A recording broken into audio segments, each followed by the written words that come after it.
Hello, welcome to my craft room with Rhoda. If I sound a little stopped up, that's because I'm kind of under the weather. So please excuse me. I think my husband has the big C, but I escaped it because I had got one of the boosters just a few days before his symptoms showed. So anyhow, we're going to look at our sneaky peek right now and then get into another fun project. All right. Here is one of the pages from the antique phone, or I keep calling it antique. I think it's vintage phone digital by Wonders by Wink on Etsy. And I love this one. This is my favorite. Of course, I made a big one way back here. Oh, isn't that beautiful? I just love this thing. I don't know what it is about it. I don't think we had a phone like this. Ours, 70s. I grew up in the 70s, so ours is a little different. Now this, I took a page of the phone book that I had, and I made one of those, and it's got different little pocket areas in here. I know you've seen these before, but I can do a fold on that here in a day or so as like a little bonus at the end of a video and show you how that's done if you would prefer. I mean, let me know in the comments if you would like to see that done. And all I did is I stenciled on it, and because it was very delicate on the edges, I did like a washi tape. So that's what all these little things are here. Now this is glued down, but that's another pocket behind here. And there's another pocket here.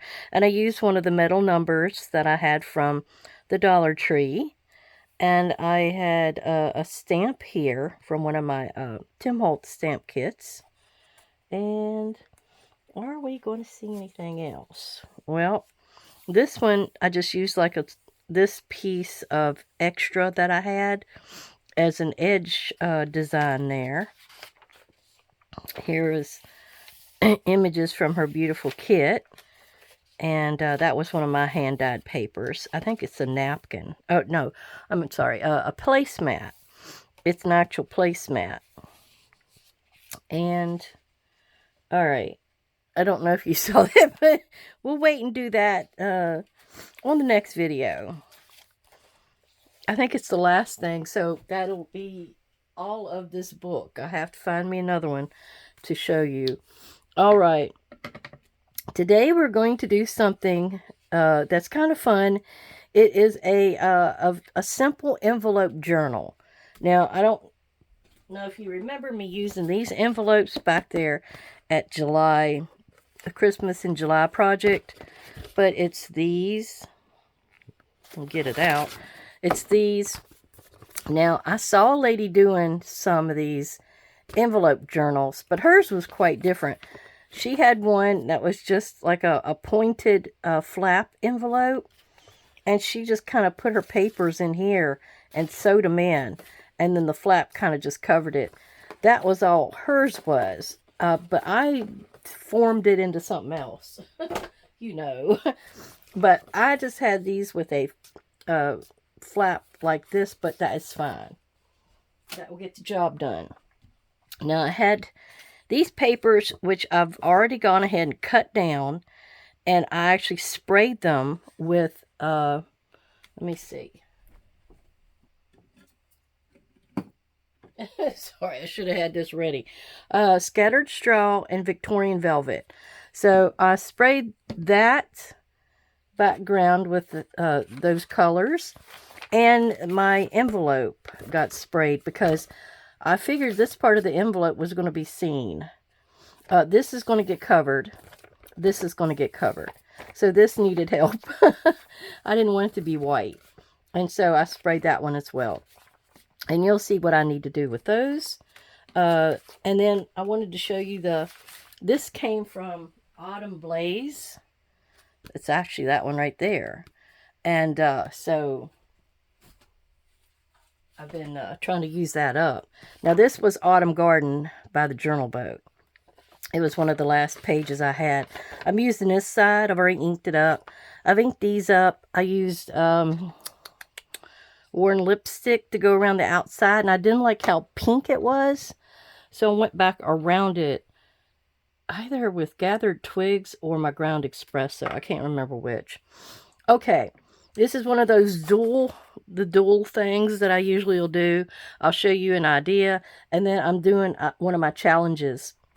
So this is Caroline's Craft Tree Challenge Week 45. I apologize.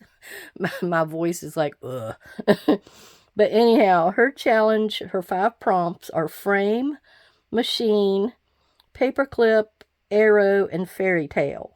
Okay, so those are going to get incorporated into the cover on this journal. Now, what I went ahead and did is I just did a simple signature. This was just some of my dyed pages. 1, 2, 3, 4, 5, 6, 7. I only used 7 pages. You can use more or less. It really doesn't matter. The way I'm doing this one, though, it may matter, but I've got another version of the cover I'm going to show you with another one I'm going to do. Okay. Oh. All right, let me get this rearranged here and figure out what's going to be on the front. That's the front. That's the back. Yeah, okay. So we'll go ahead and put these down. I don't think it really matters which is the front, but I kind of like this one because you can almost see Golden Summer in there. You can use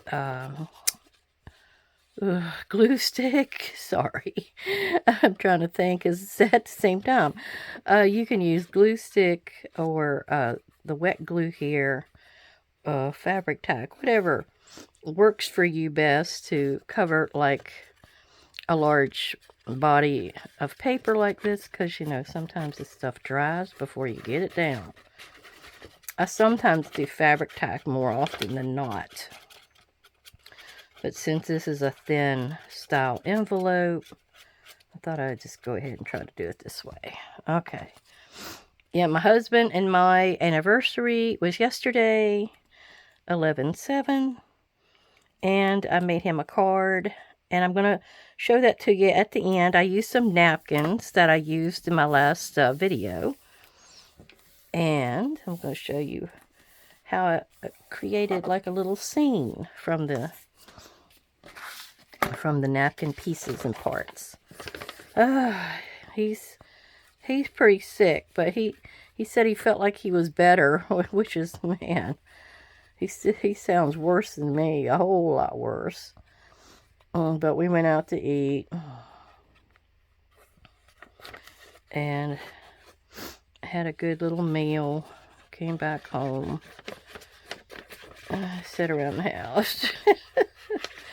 Oh, I want to thank everyone for coming to visit, all my new subscribers, my old faithful and oh so appreciated subscribers.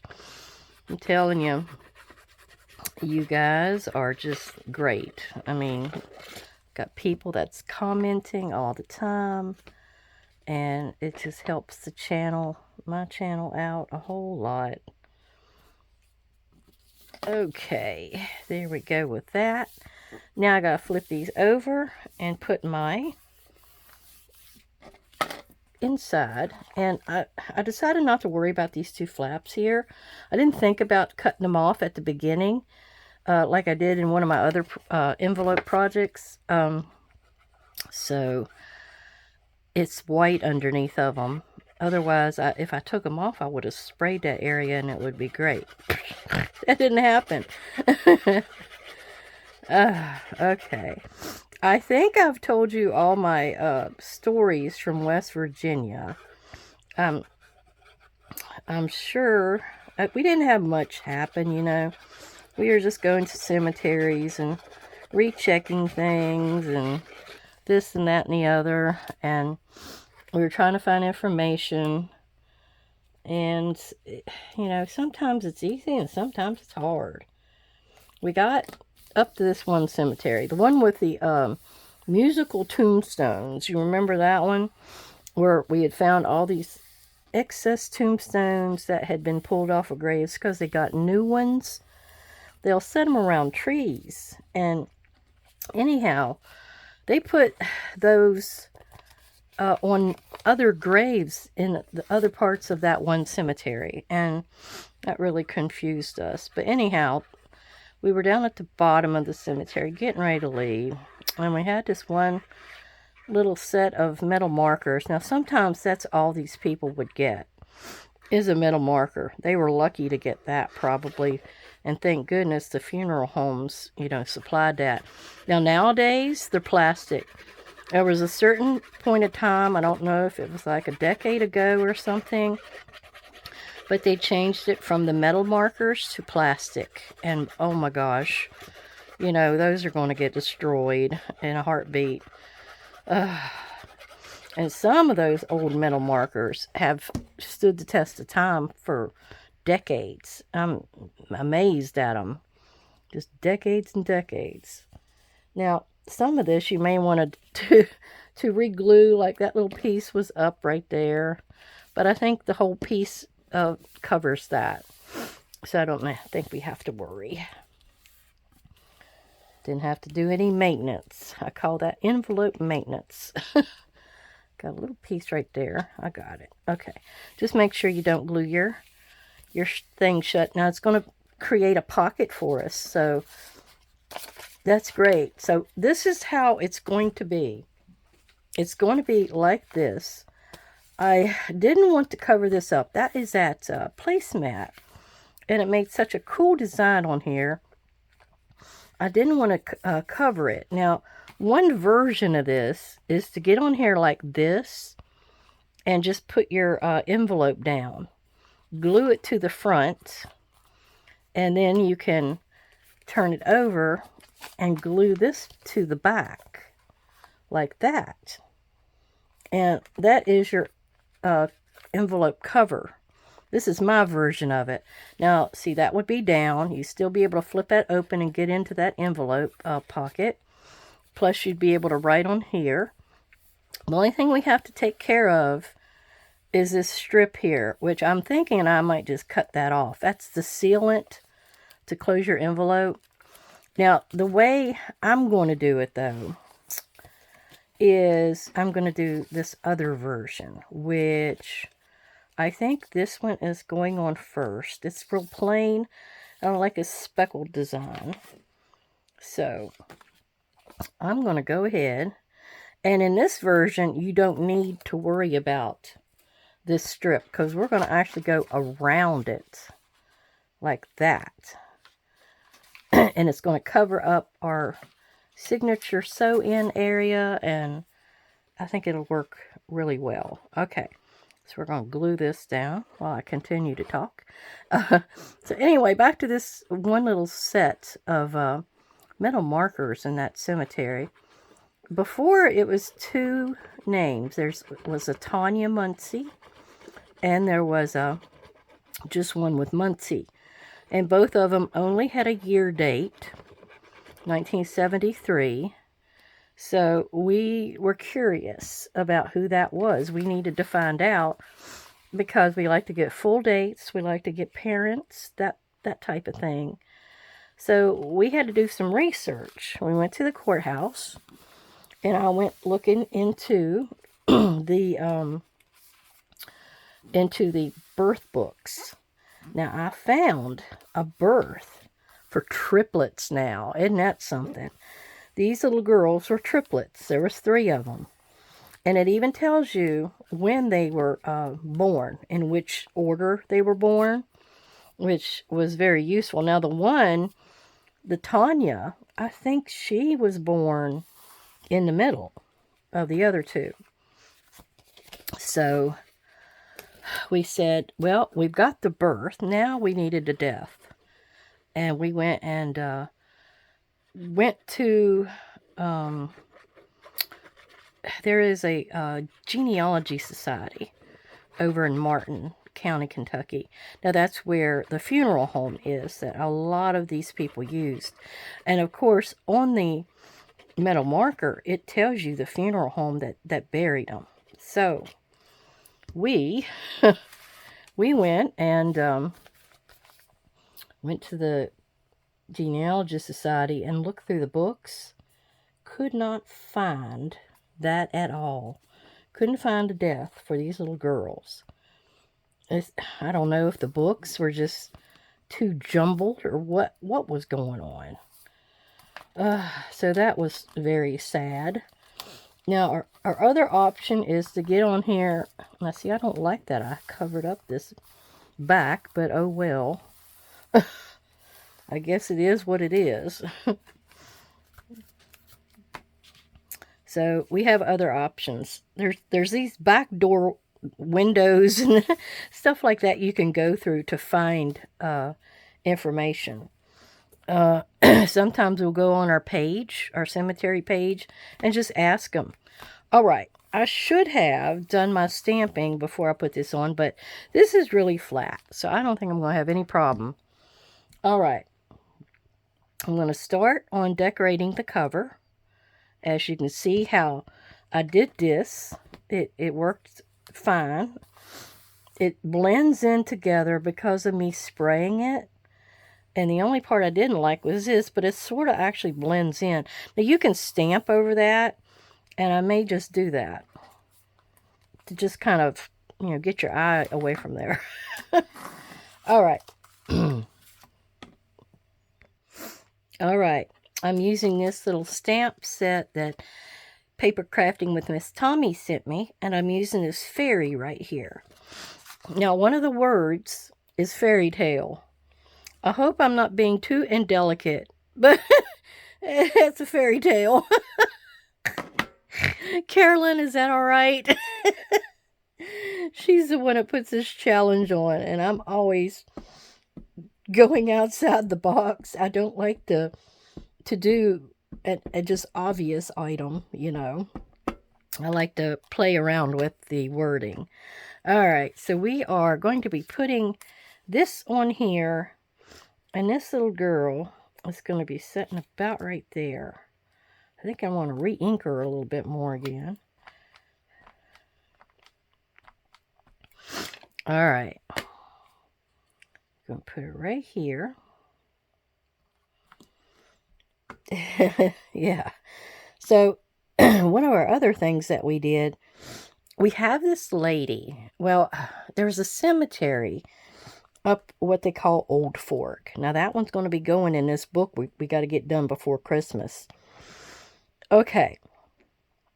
There is Shirt Tail Fork is up there on Old Fork, or off of Old Fork, however you want to term that. And I'm going to actually go around here and do me a little bit of inking or something on it. I want to do something with that part right there. Let me put my little fairy back in here. I like this one here. It's little dandelions. They're very pretty. I wondered about putting them right there and on the front, and that'll tie the both sides together. So anyhow, I forgot where I was talking about. Isn't that horrible? So anyhow, I'll remember it here in a second. I think my head is stopped up.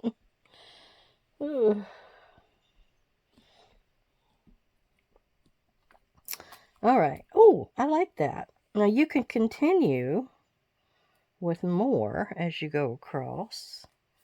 But I think I'll stop there. I really love this color here.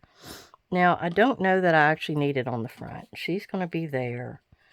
The dandelions could be down here. I think that'll be fine. We'll go ahead and do it.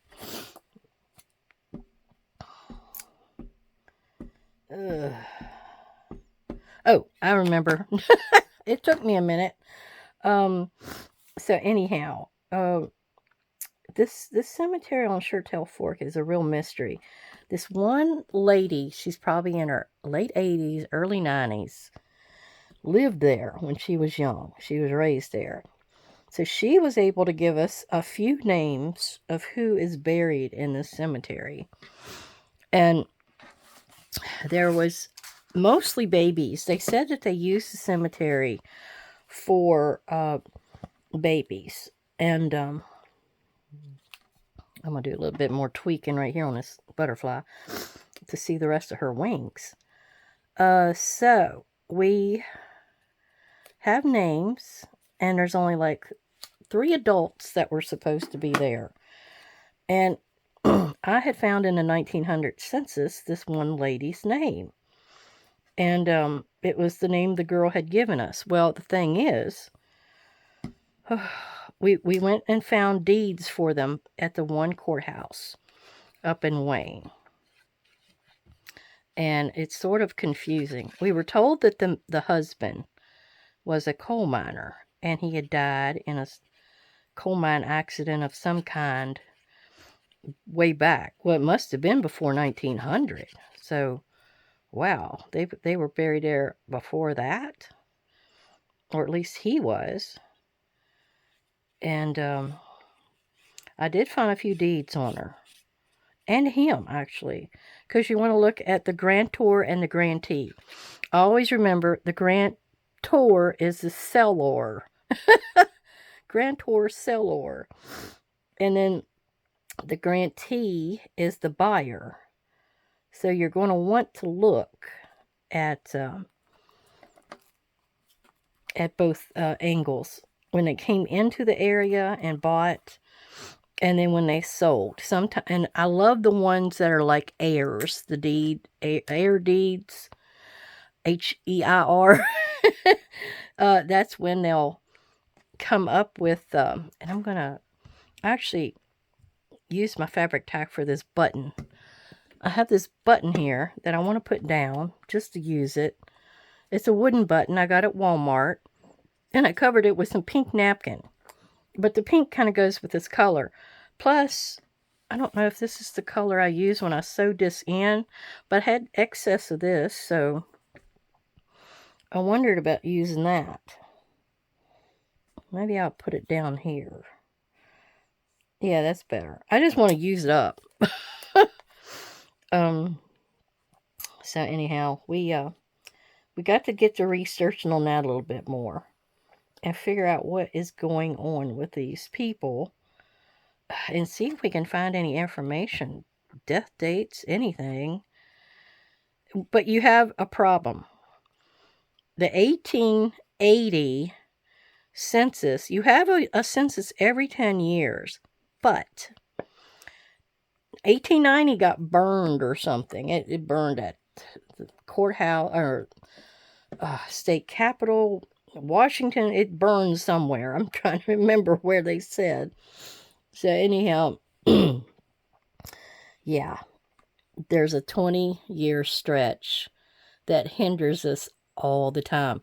Now, they did have an 1890 veteran schedule that did not get burned or anything. I don't know how it escaped unscathed, but sometimes you can find a little bit of information there. It helps you if you're trying to find out a range of when the person may have died, or, if they were still alive, where they live, because it kind of gives you a general idea of that. It's just fun. If you've never looked up your family tree or anything, what I learned how to start, you start with yourself. And then you're going to find your birth. If you got your birth certificate, that's great, because it'll usually list your parents. If you're lucky, it lists where they were born. That leads you to where to go to look for their birth and that kind of thing. Now, I need to put a little line right here. Make sure I get because I'm wanting it to look like it's hanging off of the ceiling here. Or up above or something. Okay. I think that works. Or maybe let me make it a little wider, because I didn't get quite in the center, of course. Of course. All right. I think it'll be good. Now I can go ahead and do me like a little rope looking thing here. There we go. I could do some shading as well. It just depends on what all you want to do here. All right, I think that's good. Now, this is the only thing left that I need to add. And I was thinking I would just add it here. It could be just be added on any edge here whatsoever. And it just adds a little metallic element here, which is pretty. It's got the colors, you know, fall. All right, I think we're done.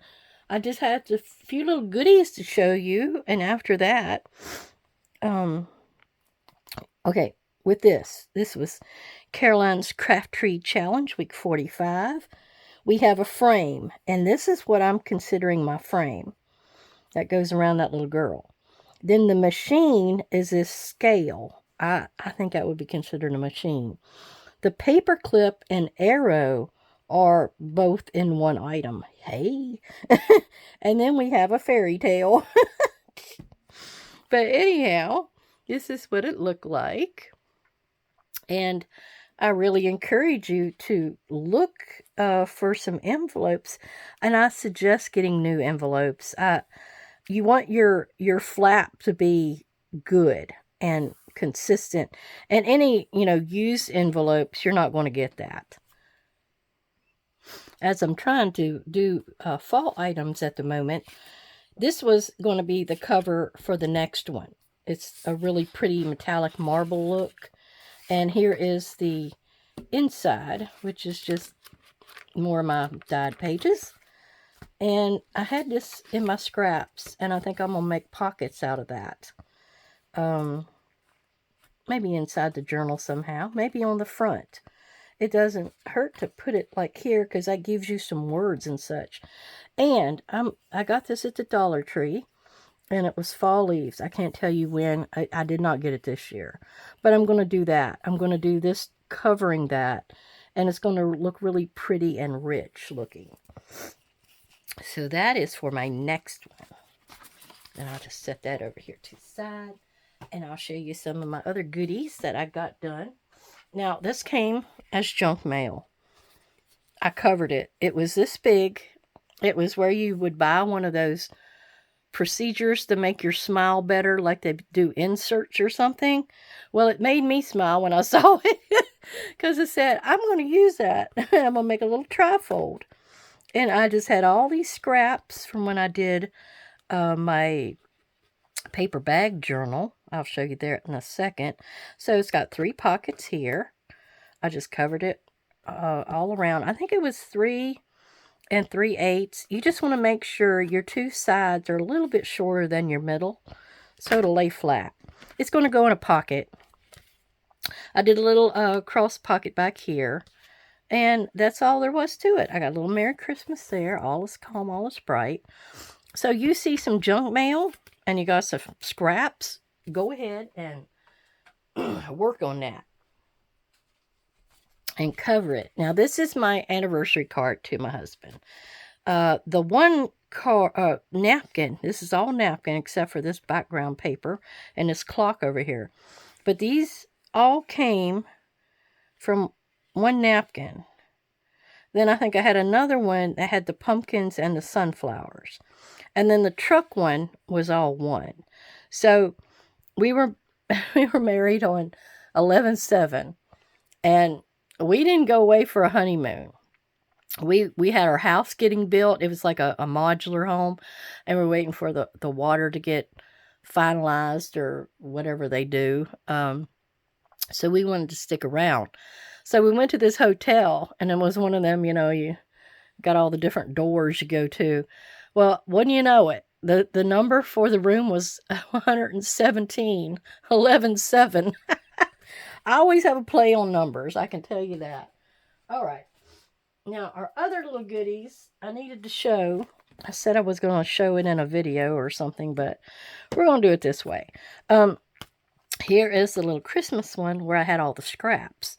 But I wanted to do something on the paper inside, so I did a little triangle.